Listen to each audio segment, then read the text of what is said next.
All right, so I had one of my guys steal my tools. Now, it's kind of a funny story, so I thought I'd share it with you guys. Basically, I had hired these two guys back to back. I'd hired the first guy I'm going to talk about, and then the second guy I hired based on his recommendation. So the first guy I hired worked out like fairly well in the beginning. He was a good worker. He showed up for the most part every day and put in some good hours in the beginning, the first like 4 weeks. And then he recommended this other guy, so I was like, all right, I'll give him a shot. I was in need of some extra help anyway. And they were both really good workers, but they kind of had some anger issues at times. And then the first guy that I hired had a lot of family emergencies.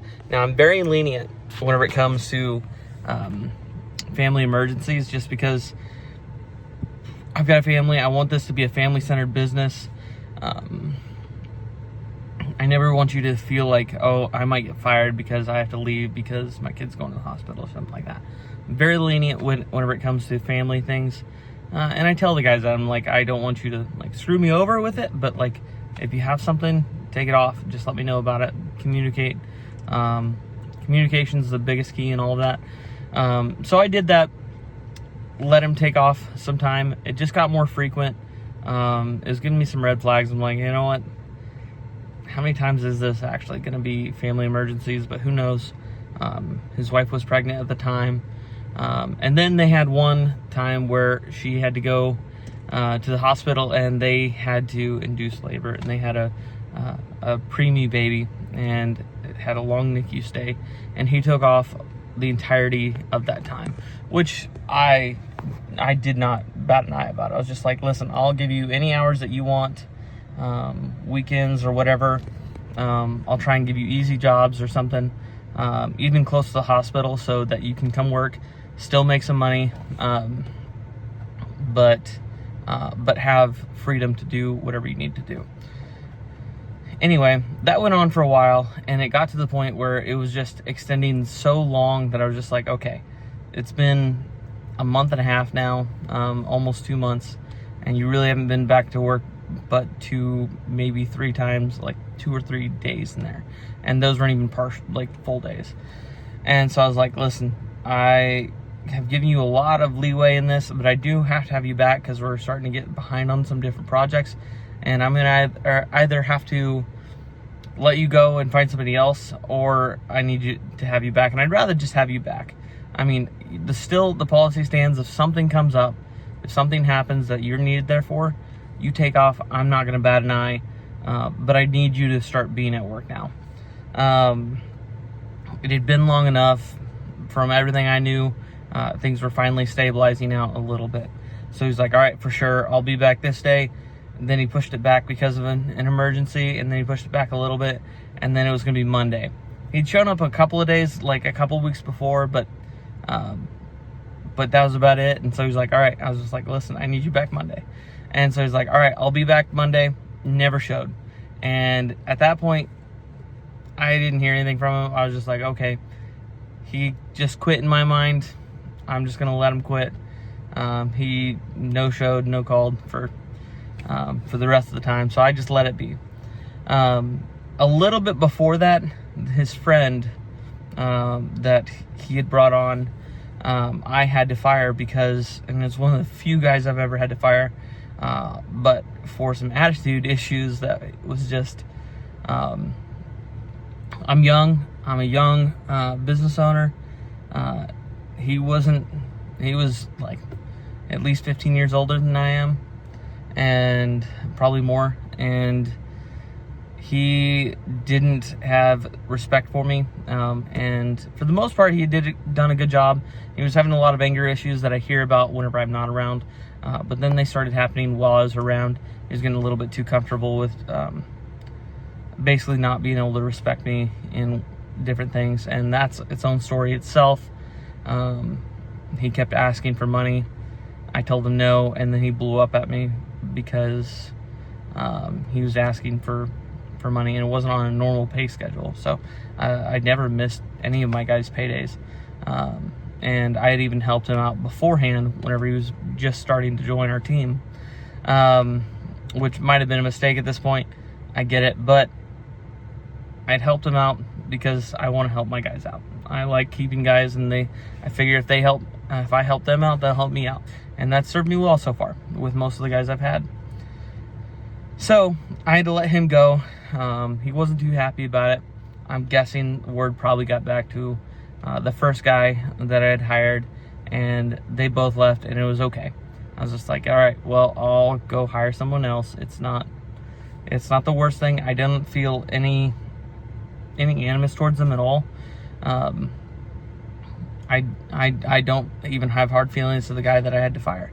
I wish him the best and hope he can like figure out what he needs to do and find a good job. But it's not gonna be with me because that's not the culture that we want to set around here. Anyway, the first guy, all right, we'll switch over to this. So I noticed I was missing some tools. Now that's not too abnormal because a lot of my guys do take our tools home or in their vehicles. I don't have like a bunch of trailers or anything, so it's kind of what I have to do to make sure that the guys have the stuff that they need to accomplish whatever they need to do the next day. So the guys take the tools home all the time, take them to work, but generally have really never had any issues with missing tools other than small little things that are easily replaceable. Never any issues with like power tools. But I noticed I was missing a significant little chunk of power tools. Now we have a lot of DeWalt tools, but I was missing a full set almost. And I was just like, I bet these got taken with one of these two guys that left. I suspected the guy that I fired because, well, you know, he wasn't too happy with me. The other guy, he left on his own accord. Like, I'm okay with that. One of my longest employees that I've had, he's been awesome. He's been great. He was scrolling Facebook Marketplace and saw some tools that were very familiar. And they were listed by the first guy that I had hired. And he sent him over to me. He was like, hey, I think I found our missing tools. And I'm like, I believe you're right. That sure looks like it. We not only did he not own any of those tools whenever he worked for us, he had all Milwaukee and all we had was DeWalt. And so he listed it and saying basically, what did he say? It was switching brands. I don't need these anymore. And he listed them for like $350, which was like they were like brand new. The new cost of them was about $800. Maybe $1,000 worth of DeWalt tools and batteries. Listed them for $350. And so I sent him a message. Basically, I said, weird, I didn't think you owned any DeWalt tools. A little passive aggressive, but I'm very non-confrontational. So even doing this was a big, like, all right, I'm gonna have to confront this guy. And then I messaged him after that and I said, listen, I've got pictures of all my stuff and I can identify it. I would suggest that you either give it back. You have two options. You can either give it back, or I can file a police report and contact your probation officer, and we'll see how that goes for you.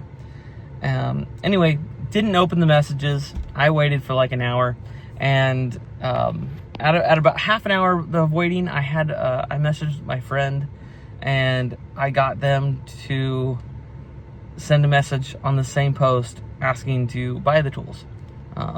They didn't know, like, there was no real connection that they could link me and my friend to. Like, we weren't even friends on Facebook at the time. But he was a good friend. Just we both didn't use Facebook hardly ever, except for Marketplace. And so he messaged him on Marketplace saying like, hey, I'd like to buy these tools. When can we meet? And my ex-employee now that had left, the first guy who had the hospital stays and the kid in the NICU, he's the one that listed it, not the guy I fired.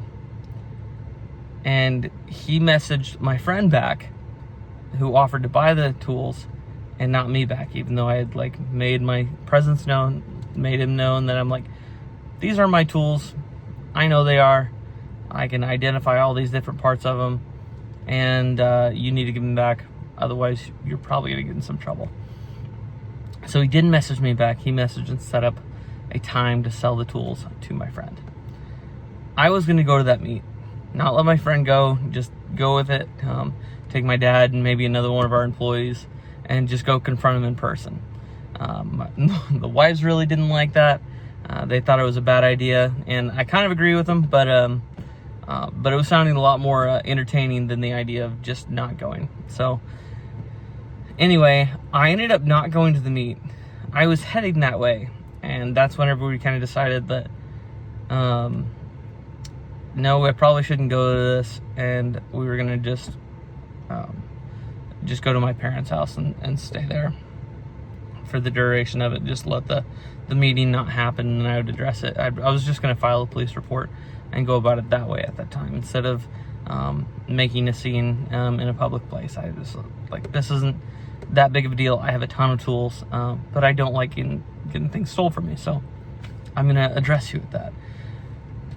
About 30 minutes before the meet was supposed to happen, he messaged my friend and canceled the meet, and he used the excuse of having a family emergency, which I thought was hilarious, because that's what he'd been telling me the whole time. And I'm like, all right, it's obvious that you were just pulling stuff over on me, and abusing my kindness and what I was allowing the guys to have. Anyway, he messaged me back and he said, the multi-tool and the battery I've had for many years, but I don't have SKUs or receipts on the other tools, so I can't prove that they're mine. And so I'll bring them back to you. I don't need you messing with my probation or anything. And I was just like, cool. So he brought them back that night. He brought them back in a hurry. He brought them back that night and messaged me again after that with pictures that he brought him back, which I was appreciative of, and just left him on my driveway. And then also sent, once you realize that the multi-tool and the battery is mine, I'd like to have them back.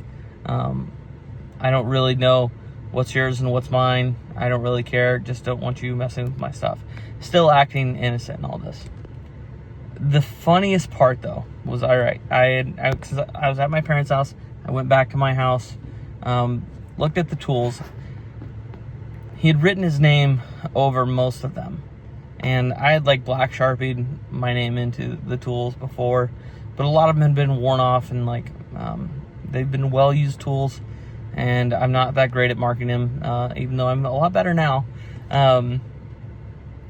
The only tool that he swore up and down was his for years was this multi-tool that I had, that he brought back. It was the only one that still had my name on it. Now, it was smeared, so you couldn't see it clearly, but you could see the top of it where it was clear where I had written it. So the only thing that he swore that was definitely his, beyond the shadow of a doubt, had my name on it. And it was just funny all around. And so we left it at that. I didn't file a police report. I didn't do anything else. I was just like, all right, have a good life. Thanks for bringing my tools back. Really shouldn't have taken them in the first place. And I left it at that. So you guys can let me know whether you think I should have done more than that. If you think I should have actually filed a police report, or if just getting the tools back is good enough. I think it was. I don't like causing conflict where I don't have to. Maybe deserved it, but you know what? I got what I needed back, and we left it at that. And hopefully, he learns his lesson from that. I never did tell him that my friend was the one that was going to meet with him, and I really thought about it because it would have been hilarious. But my wife and I were just like, all right, let's just leave this alone. We got our tools back. Let's cut off communication and go about our lives. So if you like the story or want more stories, or any advice and stuff about running a small construction company, starting your own, feel free to leave a comment. Just ask me questions. I love engaging with people and helping people start up, helping people figure out the stuff that took me forever to learn. It took me years to figure out, even though it was very simple stuff. It's just no one's out here telling people how to do things, all the simple things. So if you have a question on how to get started, or maybe you're in the middle of it, feel free to leave me a comment, and I'll answer every one of them. But thank you much. Have a good one.